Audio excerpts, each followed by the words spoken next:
Hello people, so this is my fifth video of the day, and people, I'm not really told you all too much about my life, right? So this particular video is not so much about my life as it is about my background in terms of I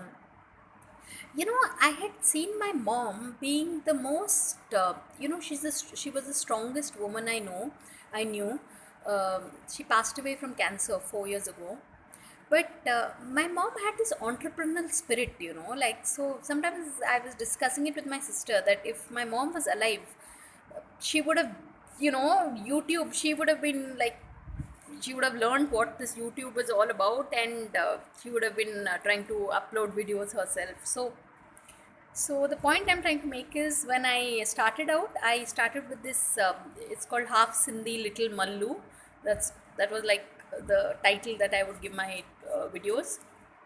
So it's just this, that Sindhi entrepreneurial spirit. Yeah, I mean, if you have that spirit, it's half the battle won.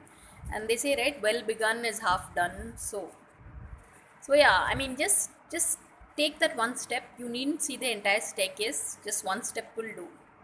So yeah, so that is like my mantra in life. So on that note, thanks for watching people, and please subscribe.